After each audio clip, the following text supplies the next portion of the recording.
my friend? Can you be my lover up until the very end? Assalamualaikum, nama saya Ika Oktaning Tias dari Lokal PAI 4I dengan NIM 201190321. Baiklah, di video kali ini saya akan sedikit menjelaskan tentang psikologi pendidikan yang bertema tentang tahapan tumbuh kembang anak dengan dosen pengampu Iskandar SAG MPD MSI PhD. Yang pertama yaitu bayi usia 0 sampai 1 tahun. Ketika berusia 0 sampai 1 tahun, pertumbuhan fisik anak atau tumbuh kembangnya cenderung cepat ya Bun. Memasuki bulan-bulan tertentu, Bunda pun sangat mungkin dibuat makin takjub dengan kecepatan tumbuh kembang motoriknya. Hanya saja, dari kognitif dan psikologisnya, Bunda masih sulit untuk melihat jelas tumbuh kembangnya. Asupan nutrisi menjadi kunci utama dalam mengoptimalkan tumbuh kembang bayi di usia 0 sampai 1 tahun. Selain itu, interaksi dengan orang-orang terdekat, khususnya Bunda, juga akan sangat menentukan tumbuh kembang buah hati. Yang kedua, 1 sampai 3 bulan. Baik Bunda maupun buah hati akan mengalami masa adaptasi di usia 1 sampai 3 bulan setelah kelahiran. Tidak berbeda jauh dengan orang dewasa. Dalam proses adaptasi ini, bayi sangat mungkin merasa tidak nyaman. Ketidaknyamanan itulah yang berujung pada tangisan. Pada usia ini, gerakan bayi memang masih terbatas. Buah hati cenderung hanya mampu menggerak-gerakkan kaki dan tangannya. Memasuki usia 2 bulan, bayi umumnya juga sudah mulai menggenggam secara pelan. Sering-seringlah untuk memberikan jari Bunda untuk ia genggam guna melatih motorik tangan dan jari-jarinya. Yang ketiga, 3 sampai 6 bulan. Melewati usia 3 bulan, bayi umumnya sudah lebih beradaptasi dengan lingkungan sekitarnya. Ia pun sudah lebih mengenali wajah-wajah orang terdekatnya. Jadi, Anda akan sering mendapatinya bayi Anda akan tersenyum begitu melihat wajah Anda. Namun, ketika bertemu orang asing, mungkin ia akan gelisah karena tidak merasa dekat dan kenal. Ekspresi wajah bayi menjadi lebih beragam ketika usianya memasuki 3 bulan ke atas. Dalam periode 3 sampai 6 bulan ini, buah hati juga akan lebih banyak memperlihatkan pencapaian motoriknya. Gerakan bayi akan lebih banyak, karena itu Bunda pun sebaiknya lebih ekstra dalam menjaga kondisi lingkungan sekitar buah hati. Salah satu pencapaian yang umumnya bayi lakukan pada usia ini adalah mencapai posisi tengkurap. Tangannya pun bergerak lebih banyak untuk meraih benda-benda di sekitarnya. Keaktifan ini harus Bunda sikapi dengan benar-benar menjauhkan barang yang bisa melukainya dari jangkauan buah hati. Memasuki usia hampir 6 bulan, bahkan bayi cenderung sudah mulai bisa duduk dengan bantuan tangannya.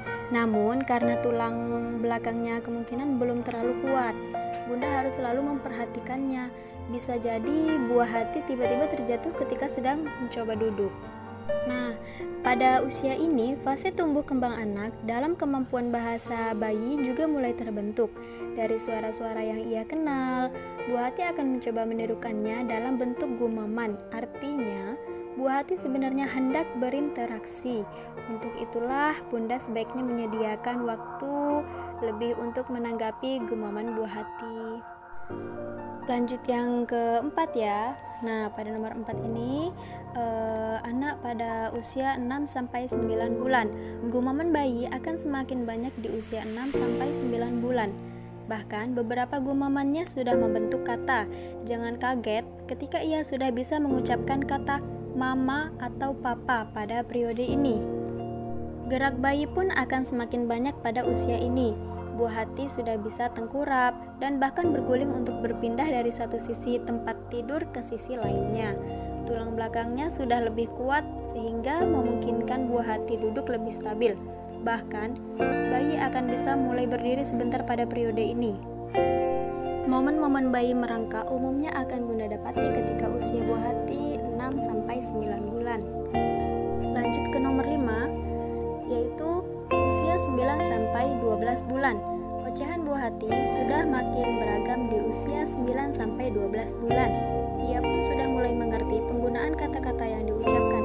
Ia mungkin mulai berkata enggak atau mau terhadap hal yang ia suka atau tidak. Kata-katanya yang makin beragam akan sangat bergantung dengan kata-kata yang sering didengarnya. Yang keenam yaitu anak usia 1 sampai 3 tahun.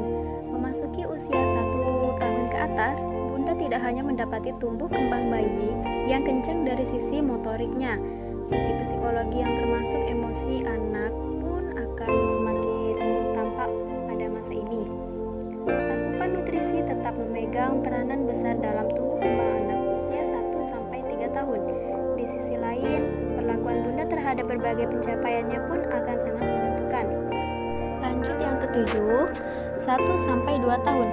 Gerak anak akan semakin beragam, buah hati akan mulai bisa berjalan lebih stabil. Untuk mempercepat proses belajar berjalannya, Bunda bisa membantu dengan memapahnya dulu. Ini akan membantu meningkatkan kepercayaan diri buah hati karena sudah bertatih dengan bantuan benda. Anak juga sudah mulai bisa merangkai 2-3 kata yang memiliki arti. Dari sinilah Bunda bisa memperhatikan apakah anak Bunda mengalami keterlambatan berbicara atau tidak. Apabila kosakatanya masih terlalu sedikit dan belum mampu merangkai 2 sampai usia 2 tahun, sebaiknya Bunda lebih sering mengajaknya berbicara agar kosakatanya bertambah. Nah, untuk yang terakhir yaitu usia 2-3 tahun. Dari sisi motorik, anak usia 2-3 tahun umumnya sudah bisa berjalan stabil bahkan berlari. Anak pun akan mulai melompat pada kisaran usia ini. Psikologis anak akan tampak lebih jelas memasuki periode ini.